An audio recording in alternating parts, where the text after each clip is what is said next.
રાજ્યમાં કાતિલ ઠંડીનું મોજું ફરી વળ્યું છે. 3-4 દિવસથી લોકો હાજા ગગડાવતી ઠંડીનો અહેસાસ કરી રહ્યા છે.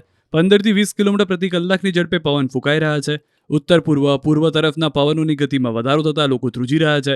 રાજ્યમાં 9 ડિગ્રી સાથે અમરેલી અને નલિયા સૌથી ઠંડાગાર શહેર રહ્યા હતા. અન્ય શહેરોમાં પણ તાપમાન 10 થી 14 ડિગ્રીની વચ્ચે રહ્યું હતું. હજુ 3 દિવસ સુધી આવી છપ્પરફાટ ઠંડીનો લોકોને સહન કરવી પડશે. જોકે હવામાન વિભાગે 3 દિવસ બાદ ઠંડીનું જોર ઘટવાની આગાહી કરી છે. 3 દિવસ બાદ પવનની દિશા બદલાતા 2 થી 3 ડિગ્રી તાપમાન વધશે અને ઠંડી ઘટશે. जो लघुत्तम तापमान है इसमें अगले 3 दिन कोई बड़ा बदलाव नहीं रहेगा. उसके आगे फिर धीरे धीरे टेम्परेचर 2 से 3 डिग्री सेंटीग्रेड टेम्परेचर बढ़ने का पूर्वानुमान दिया गया है.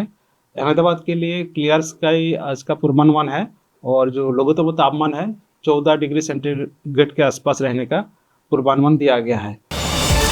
QR કોડ સ્કેન કરો અને ડાઉનલોડ કરો ન્યૂઝ 18 એપ. મેળવો ગુજરાત અને દેશ દુનિયાની પળે પળની અપડેટ્સ.